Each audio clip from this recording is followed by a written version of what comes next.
présenter un exposé intitulé La pédagogie en réponse au cercle vicieux de la violence d'après la pensée anthropologique de Marcel Jousse, 1886-1961. Allez-y, vous avez 20 minutes. Bonjour à tous, donc je m'appelle Florence Poulet et je suis en thèse de théologie à l'Institut catholique de Paris. Ma thèse porte sur Marcel Jousse et je travaille sur la fonction de Rabbi Yeshua dans l'anthropologie de Marcel Jousse et je propose une application au monde du management.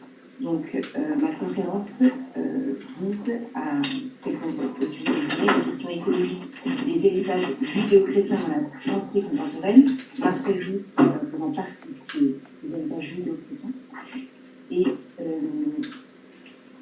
je m'inscris dans la problématique de cet après-midi, violence et nature. Les détails d'un Grenelle sur la violence des mineurs sont attendus aujourd'hui même. Les nombreux faits divers des dernières semaines de violence à mort entre jeunes posent la question urbaine de la violence urbaine comme un fait de société en France aujourd'hui. D'où vient cette violence juvénile ?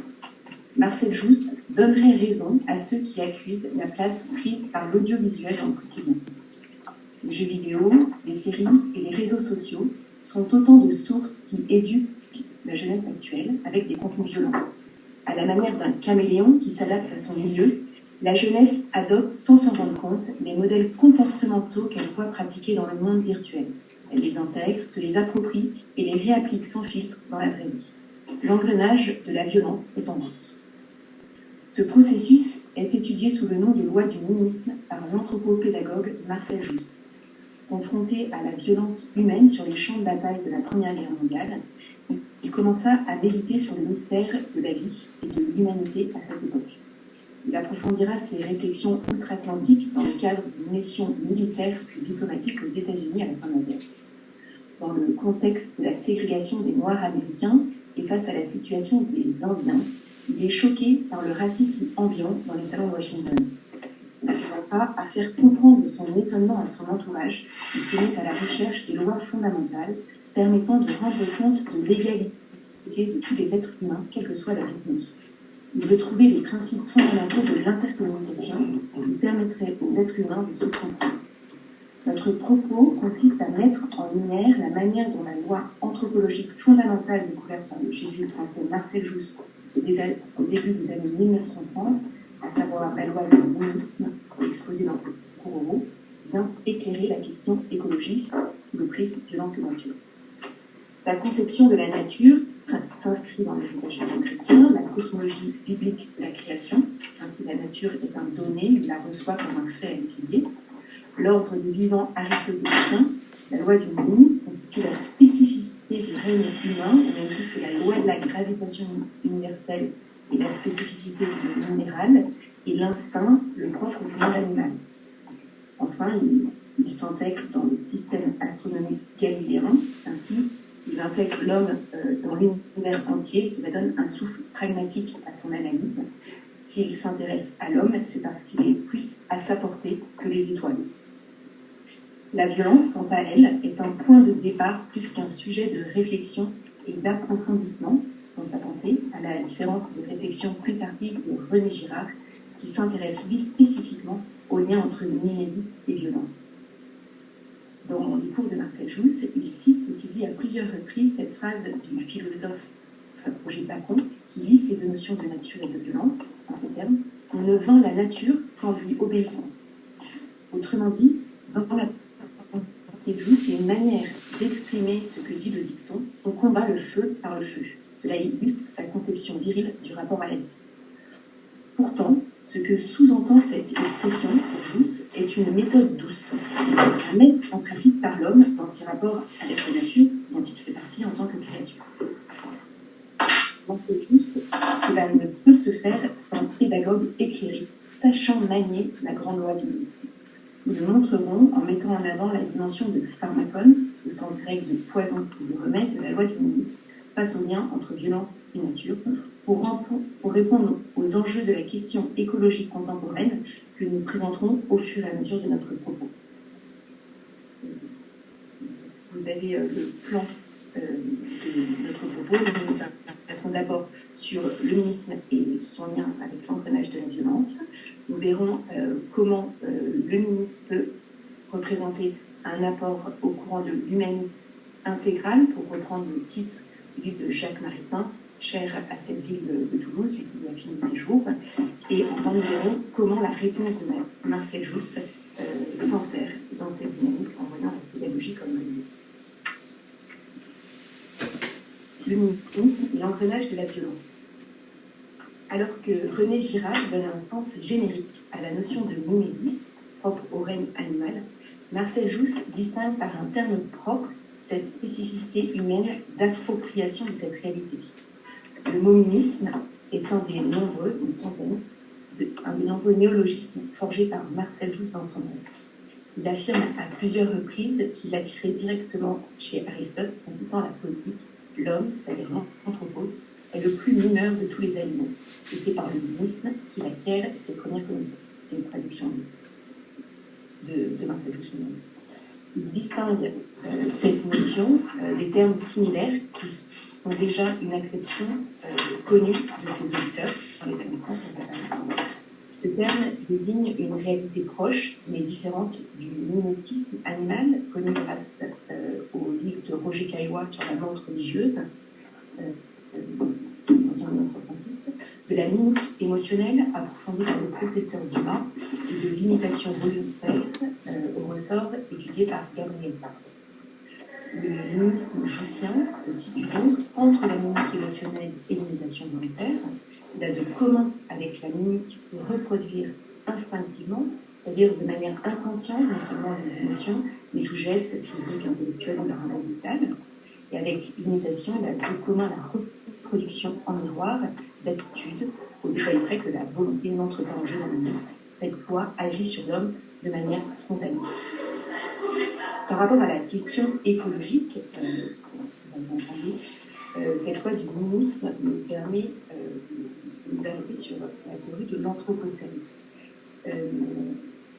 Cette théorie de l'anthropocène, je ne vais pas détailler plus précisément l'intérêt de cette théorie, mais elle désigne une proposition de dénomination pour une nouvelle période de l'histoire de la Terre, marquée par la reconnaissance du rôle majeur joué par les humains dans la perturbation des dynamiques planétaires. Donc ça serait discutable, mais je prends cette définition comme telle. Donc c'est l'aspect négatif de l'action de l'homme qui est mis en exergue par cette dénomination. Il est intéressant de noter qu'à la différence de la dénomination Holocène, proposée en 1833 par Charles Lyell et adoptée dès 1885 par le Congrès géologique international pour désigner la période géologique post-glaciaire, l'Anthropocène est encore à l'état d'hypothèse en cours d'examination géologique par la Commission internationale de stratigraphie. Il y a une des difficultés qui se présentent à eux, c'est qu'il y a un débat sur le début de cette ère. Est-ce que le début de cette ère commencerait avec l'invention de la machine à vapeur par James Watt en 1784? Est-ce que ce serait dès le XVIe siècle, avec à la suite des historiens proposant une corrélation entre le crise climatique et l'environnement, ou encore dès la fin du néolithique avec l'apparition de l'agriculture il y a 2000 ans? Et en fait, la crise du monisme, la loi du monisme nous permet de comprendre ce problème. En fait, c'est les mêmes mécanismes qui sont en jeu et qui s'amplifient. En fait, l'homme reproduit tout simplement ses inventions selon la manière dont il s'est formé. Et donc, petit à petit, cela donne une amplification. Et il est difficile de trouver des moments de rupture particuliers. La question est de savoir où est le plus gros problème. Est-ce que c'est le changement climatique tel qu'il nous apparaît avec ses incertitudes, ou le discours qui justifie de continuer à faire comme avant, le durcissement intérieur de l'esprit humain? Ça, c'était pour cette première partie. Qu'est-ce que la loi du monisme apporte au courant de l'anthropologie intégrale?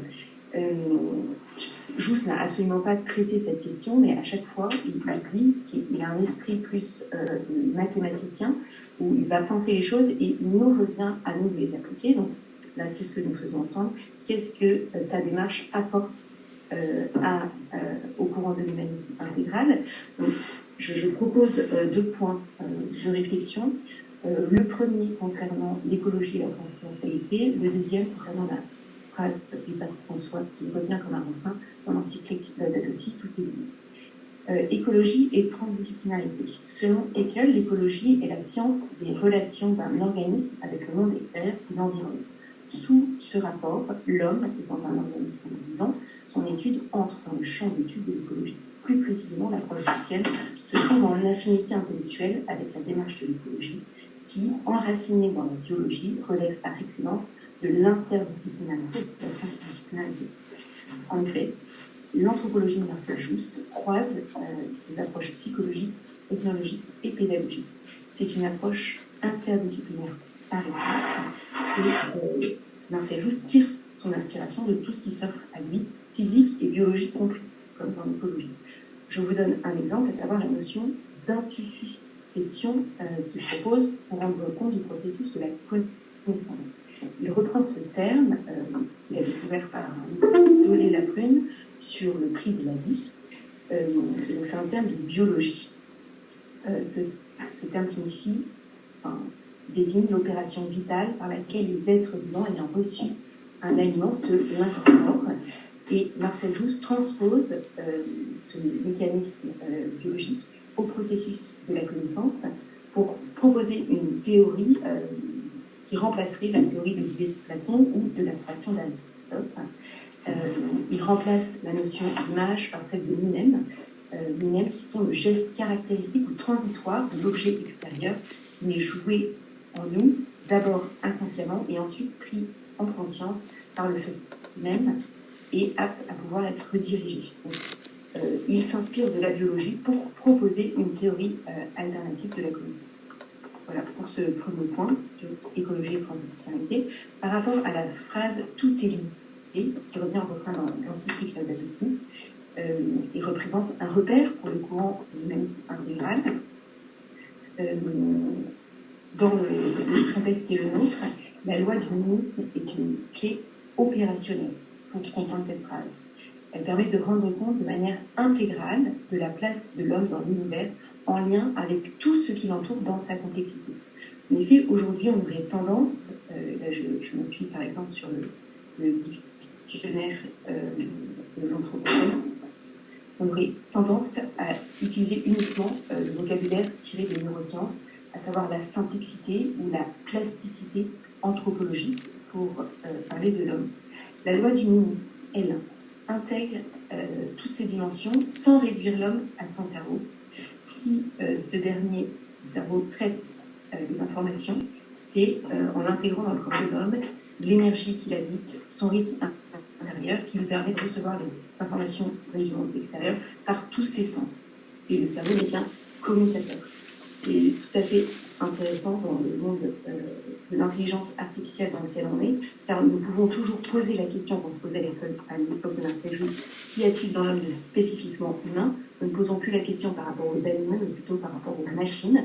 Or, la machine va plutôt se rapporter au rôle du cerveau dans le corps humain, mais ne peut remplacer le corps entier. Tout ce rapport, la loi du humanisme est vraiment une clé pour avancer dans notre réflexion de la crise de la problématique écologique à l'heure de l'intelligence artificielle.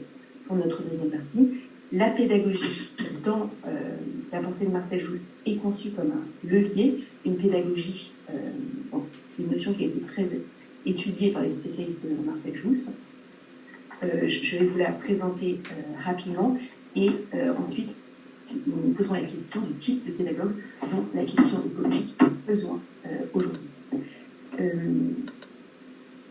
Pour développer sa vision novatrice de la pédagogie, Marcel Jousse s'est beaucoup appuyé sur la pédagogie des rabbis d'Israël et en particulier la pédagogie de celui qu'il appelle Rabbi Yeshua de Nazareth, c'est-à-dire Jésus, qui enseigne notamment, vous savez, si vous ne redevenez pas comme des enfants, vous ne pourrez entrer dans mon école. Jousse explique cette phrase de Jésus par la malléabilité, la souplesse des enfants dans l'apprentissage, qui est à l'opposé de la rigidité et de la violence. Il invite les pédagogues à éveiller l'humanisme ou à épanouir l'humanisme pour enrayer la violence. Et cet enseignement de Jésus dit que c'est possible à tout âge en se faisant souple comme un enfant. Dans son cours du 15 décembre 1938, au laboratoire de rythmopédagogie, Marcel Jousse décrit le principe de pédagogie ajustée pour remplacer les tortures qui jusque-là empoisonnent et sabotent les enfants, j'utilise le terme de Marcel Jousse. Il commence en expliquant que l'éducation, le ex pecoris, consiste à laisser jaillir dans ce petit composé humain des gestes spontanés de l'humanisme en face des choses. Autrement dit, comme on le voit dans l'apprentissage d'une langue, l'enfant s'instruit par lui-même en face des choses, en face des personnes. Dans ce contexte, le pédagogue de Hago, qui conduit l'enfant, a d'abord un rôle d'accompagnement du jeu du mimétisme dans l'enfant, avant de faire rejouer ces mécanismes de manière volontaire, en faisant répéter en écho les gestes. Répéter en écho, c'est mon catéchisme. Il conclut, c'est cela qu'est l'enseignement. Un professeur qui vous demande de jouer par rapport à son propre geste, volontairement et involontairement. Il y a les deux choses en même temps. Cette vision donc propose un assouplissement des méthodes en usage à son époque, et c'est parce que ces dernières cherchent à canaliser l'esprit des enfants dans une bande d'acier. Elles durcissent le corps autant que le cœur et l'esprit. Autrement dit, alors que l'enfant naît à la manière de l'amibe, ce micro-organisme ultra adaptable, l'adulte se durcit, alors même l'adulte est Dieu, alors même qu'un éveil ajusté du mécanisme du processus de connaissance pourrait conserver cette malléabilité et cette souplesse face au réel, même en grandissant. Donc, quelle pédagogie, quel pédagogue face à la question écologique? Fondamentalement, aujourd'hui, le système scolaire dans lequel nous nous trouvons, en France, en tout cas, 100 ans après le début de la carrière scientifique de Marcel Jousse, est toujours héritière du système mis en place par les jésuites au XVIIe siècle. Son but est d'instruire l'idéal type de l'élève et celui qui sera sage comme une image. Face à lui, on a compris, Marcel Jousse défend l'enfant turbulent. Il s'agit de partir de cette énergie qui habite l'enfant turbulent, parce que s'il n'y a pas d'énergie dans l'homme, on ne peut rien en tirer, après Marcel Jousse. Dans cette situation, les adultes d'aujourd'hui vont naturellement en fait reproduire ce qu'ils ont subi eux-mêmes sans s'en rendre compte dans leur éducation. Comment faire pour inverser la tendance? C'est en gros la question que nous posons maintenant. En nous mettant nos pas dans la pensée de Marcel Jousse, nous dirons qu'il faut des pédagogues éclairés, c'est-à-dire conscients de la loi du l'humanisme. Cela répond à un besoin anthropologique de l'homme que Jousse met en valeur par cette phrase fait nous des dieux qui marchent devant nous. C'est une phrase de l'Exode. La réponse en l'Exode, c'est le d'or. Ceci dit, Marcel Jousse dit, en fait, cette demande de l'homme révèle un besoin, un désir profond. L'homme a besoin d'exemples. C'est ce rôle que tiennent les saints dans la tradition catholique, par exemple. Marcel Jousse donne l'exemple de sa compatriote, Thérèse de l'Enfant Jésus, qui propose, elle aussi, un retour à l'esprit d'enfance, ou à la petite voix. Et ce n'est autre qu'une méthode, en fait, pour stopper l'engrenage de la violence induit par le mimétisme instinctif sans résistance aux structures de péché du monde actuel. Dans les exemples de Marcel Jousse, on se dit, bah voilà, Thérèse a pu y arriver, mais parce qu'elle avait une énergie intérieure particulière. Et cela montre que dans le monde dans lequel on est, avec ses structures éducatives et ses habitudes internes, ses mentalités, il faut une force particulière pour aller à contre-courant, vu qu'on est dans un système scolaire et politique fondé sur l'obéissance. Donc, pour le premier point, pédagogue éclairé, je vais distinguer la notion de pédagogue de la notion de prophète. Ça ne veut pas dire qu'un prophète ne peut pas être pédagogue, mais ce sont deux fonctions à distinguer. Dans le contexte écologique actuel, en France, nous avons Pierre Rabhi, qui est un prophète de l'écologie. Il propose une forme percutante, celle de sobriété heureuse. Elle est difficile à définir autrement que par une parabole, on l'a vu dans son livre. Et cette notion répond à un certain nombre d'aspirations de nos contemporains. Il invite à passer d'une attitude personnelle à un changement de paradigme mettant l'humain et la nature au cœur de nos préoccupations. Comment passer de l'injonction prophétique de la conviction personnelle de sa pertinence à sa réalisation dans la société? C'est là que l'intuition pédagogique de Marcel Jousse, s'appuyant sur l'utilisation éclairée du principe de l'énismologie grâce à des pédagogues, est intéressante. Plus que de prophètes, tels Pierre Rabhi ou Marcel Jousse, car Marcel Jousse reste un prophète, puisqu'il n'a pas dit comment appliquer l'humanisme. Je vous dis que ça existe, à vous de l'appliquer. La question écologique a besoin de pédagogues qui accompagnent l'être humain de l'enfance à l'âge adulte et participe à la conversion permanente des paradigmes étymologiques qui régissent l'action humaine au niveau individuel et sociétal. On voit que dans cette mouvance, la conversion radicale est elle-même une violence imposée à l'être humain dont la vie est fragile et tient dans un équilibre psychologique, affectif et social précaire. Accompagner pas à pas le développement humain et sa compréhension de la mission du pédagogue joussien, qui, par sa sympathie, sera à même d'éveiller les meilleures dispositions à l'intérieur de l'être humain. Ce rôle ne se limite pas à la dimension interpersonnelle, mais est appelé à continuer au niveau juridique et sociétal, comme les lois actuelles inversant les tendances négatives de l'action de l'homme sur la planète en favorisant l'évolution du système entrepreneurial, de la création de valeur, avec la loi PAC, le développement de la RSE, des rapports extra-financiers, montrent que c'est possible de passer à un niveau plus important. Mais le modèle de conversion par petits pas est celui qui est à promouvoir. Et c'est ce modèle qui a besoin de pédagogues qui s'appuient sur la loi humanisme pour gérer l'énergie positive présente dans les êtres humains et diriger l'action plus que ce dont nous avons besoin, plus que de prophètes. En guise de conclusion, pour mon propos, j'attire votre attention sur le film La Nouvelle Femme d'Elia Todorov, qui met un coup de projecteur en France sur la figure de Maria Montessori, qui était une pédagogue italienne dont nous avons déjà eu l'occasion de parler avec Francesca hier. Ce qui est intéressant, c'est que ce film met en avant que Maria Montessori, pédagogue, est partie d'enfants malades, et à partir de ça, elle a proposé une pédagogie pour tous les enfants sains. Avec la pensée de Marcel Jousse, nous avons une pédagogie pour tous qui vise, bien utilisée, qui peut viser à guérir l'être humain et ses institutions. Je vous remercie de votre attention.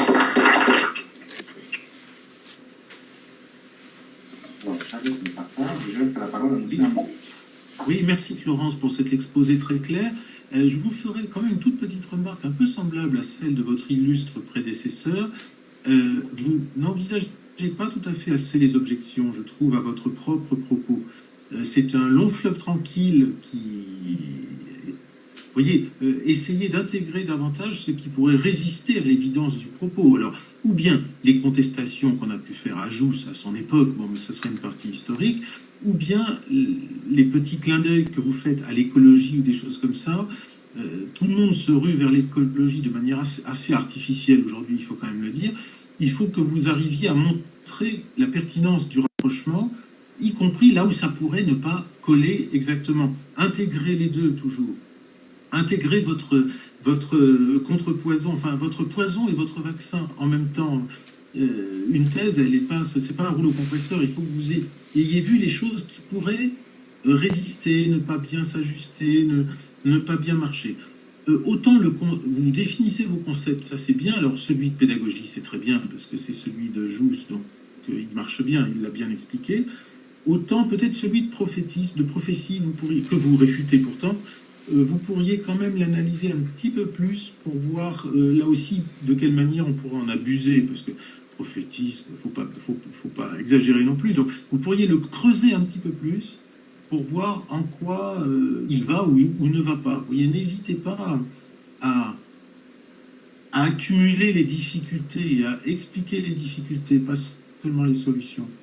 Vous voyez ce que je veux dire ? Je vous remercie. C'est pas du tout ma thèse, c'est annexe à ma thèse, cela. Donc ce sera intégré dans l'article que je remettrai après ça pour la publication. D'accord, mais ça n'empêche, hein. Ça fait partie de l'intérêt de votre article de montrer quelques petits hérissements, c'est-à-dire les choses qui accrochent, vous voyez, qui ne sont pas si évidentes que ça, quitte à les résoudre, bien sûr. Mais si certaines personnes ont des objections justement sur l'évidence du nihilisme, n'hésitez pas dans ce cas-là. Parce que étant plongé dans Jousse depuis 2 ans maintenant, quasiment jour et nuit, je ne vois plus les problèmes. Eh oui, bien sûr. C'est normal. Est-ce qu'il y a des questions? Oui. J'ai une question sur le...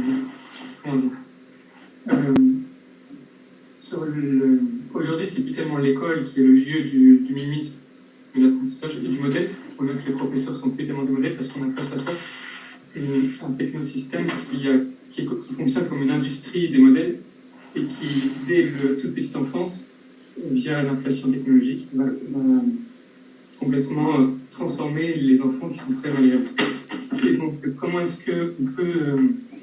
est-ce que cette question de la technique et du mimétisme, elle est déjà pensée chez Jousse, premièrement? Et puis l'autre question que j'avais, c'est par rapport au pharmacone, dont vous avez évoqué l'idée, et non, j'ai pas saisi où est-ce que... Très bien, ça je vais redévelopper.